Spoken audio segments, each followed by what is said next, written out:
नमस्कार। मैं सुनीता कथा मंथन में आप सबका स्वागत करती हूँ। कथा मंथन में आज सुनिए रविंद्रनाथ टैगोर जी का छोटा सा उपन्यास आँख की किरकिरी। आज इसका प्रथम भाग पढ़ने जा रही हूँ। इसके अलावा आपको अन्य उपन्यास और रविंद्रनाथ टैगोर जी की अन्य कहानियाँ हमारी प्लेलिस्ट से मिल जाएंगी। लिंक आपको एंड स्क्रीन पर मिल जाएगा। इसके अलावा बंगाल के अन्य लेखक लेखिकाओं की कहानियों का लिंक, आशापूर्णा देवी की कहानी और उपन्यास का लिंक भी आपको नीचे डिस्क्रिप्शन बॉक्स और प्लेलिस्ट से मिल जाएगा। आप वहां जाकर के चेक कर सकते हैं।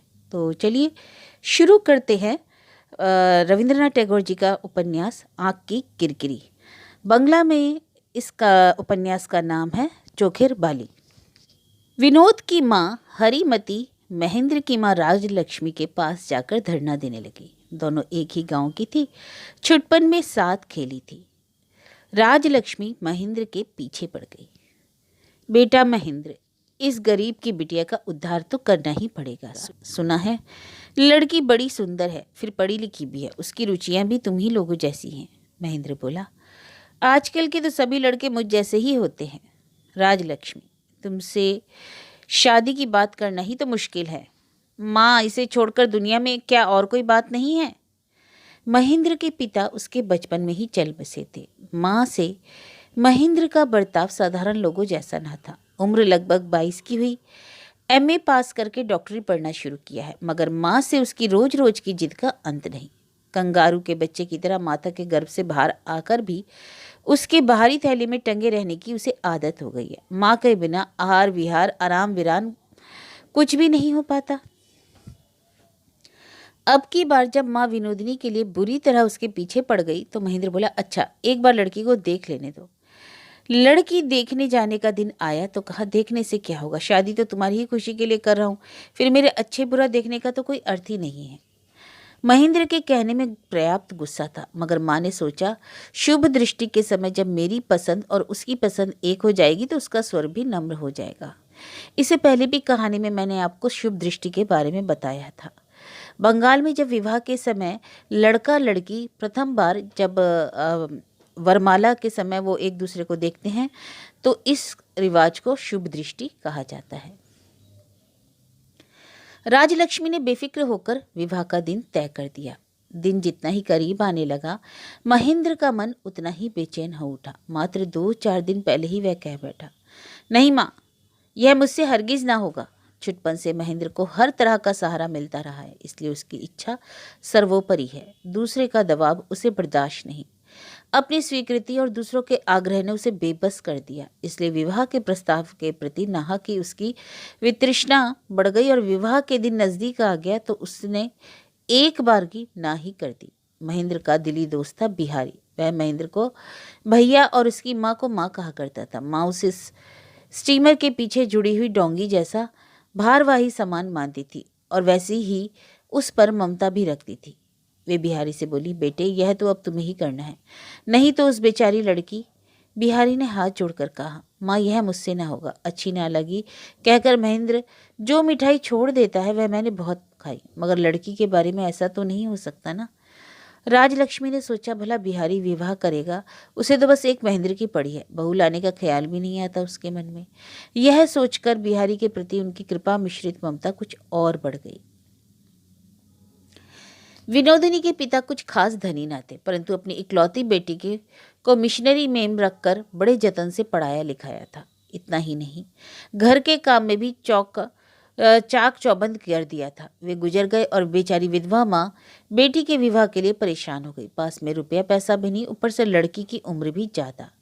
आखिर राजलक्ष्मी ने अपने मैके में गांव के एक रिश्ते की भतीजी से विनोदिनी का विवाह कर दिया। कुछ ही दिनों बाद वह विधवा भी हो गई। महेंद्र ने हंसकर कहा, गनीमत थी कि शादी नहीं की। कोई 3 साल बाद माँ बेटे में फिर एक बात हो रही थी।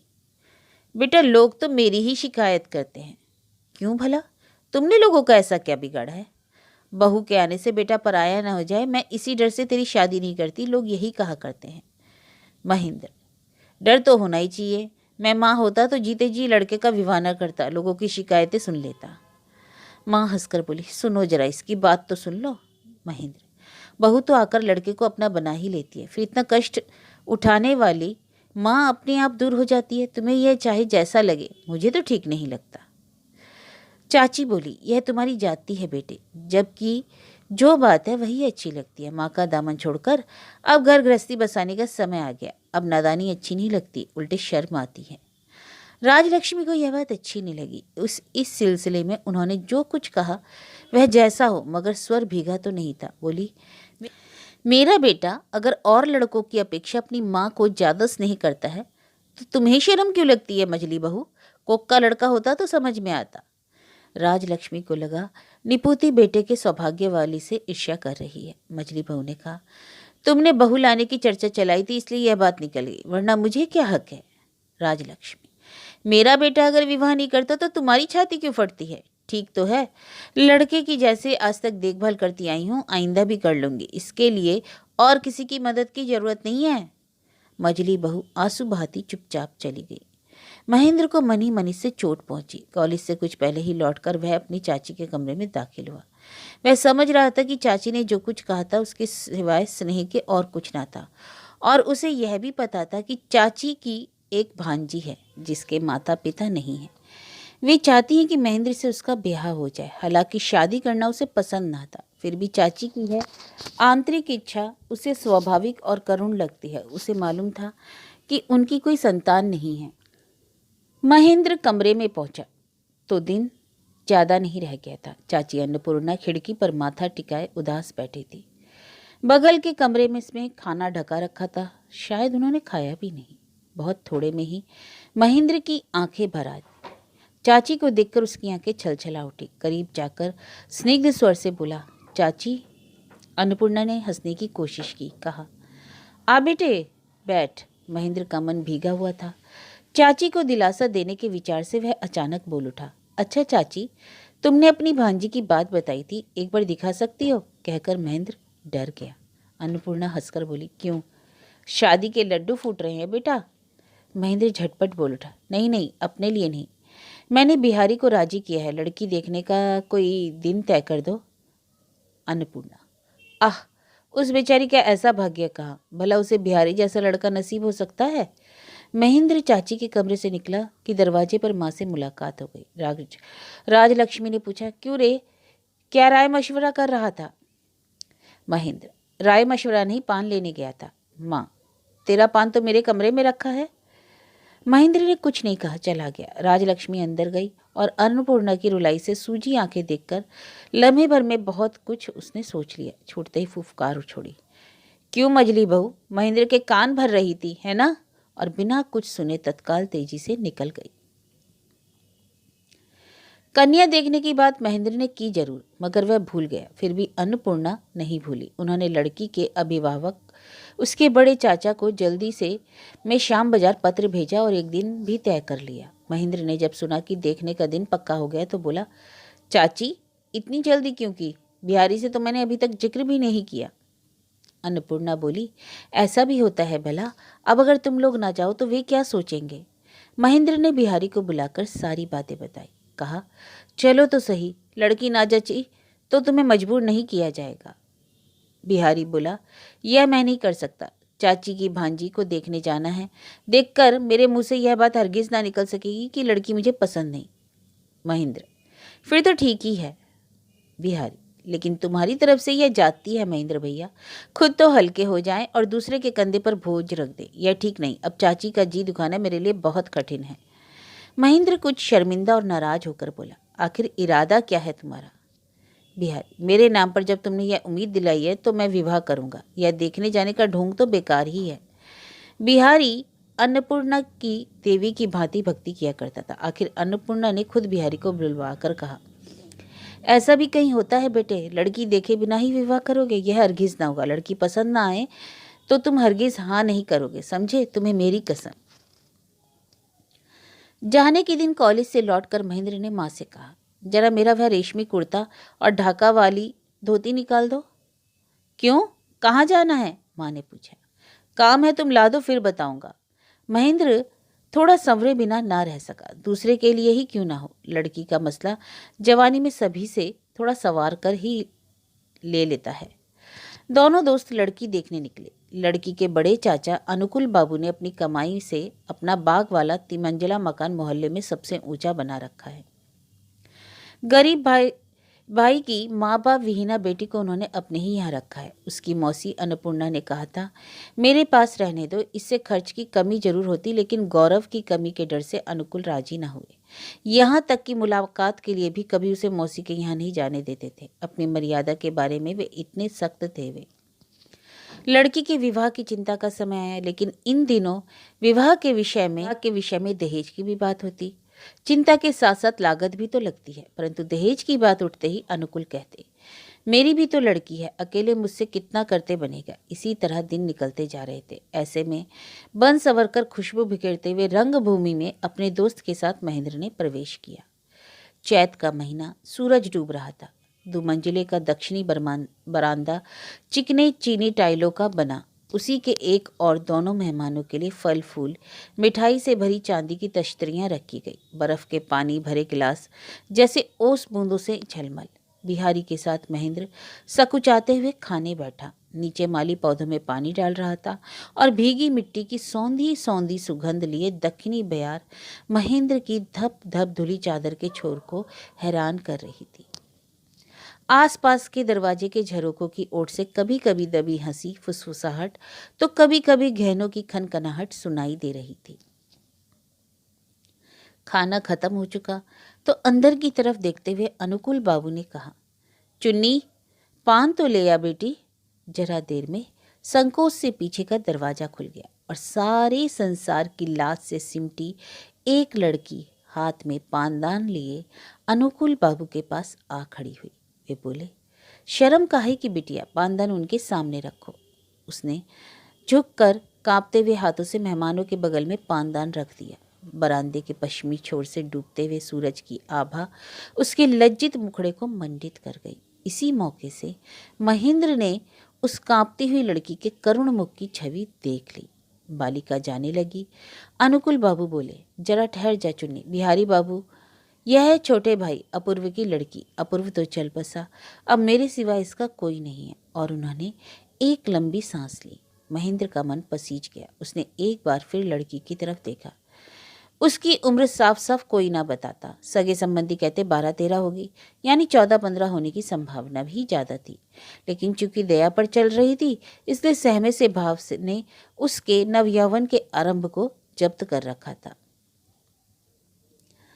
महेंद्र ने पूछा, तुम्हारा नाम? अनुकूल बाबू ने उत्साह से दिया।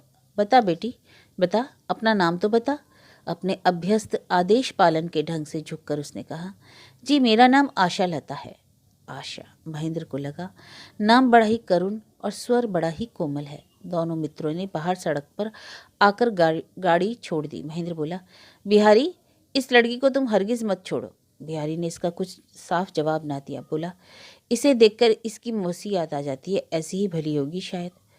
महेंद्र, जो बोझा तुम्हारे कंधे पर लाद दिया है, अब वह शायद वैसा भारी तो नहीं लग रहा है ना? नहीं, नहीं लग रहा है, मैं ढोलूंगा, बिहारी ने कहा। महेंद्र, इतनी तकलीफ उठाने की क्या जरूरत है? तुम्हें बोझा लग रहा है तो मैं उठा लेता हूँ। बिहारी ने गंभीर होकर महेंद्र की तरफ ताका। बोला, सच? अभी ठीक ठीक बता दो। यदि तुम शादी कर लो तो चाची कहीं ज़्यादा खुश होगी, उन्हें हमेशा पास रखने का मौका मिलेगा। महेंद्र, पागल हो तुम, यह होना होता तो कब का होना जाता। बिहारी ने कोई ऐतराज ना किया, चला गया और महेंद्र भी यहाँ वहाँ भटक कर घर पहुँच गया। माँ पूरियाँ निकाल रही थी। चाची तब तक अपनी भांजी के पास से लौटकर नहीं आई थी। महेंद्र अकेला सूरी छत पर गया और चटाई बिछाकर लेट गया।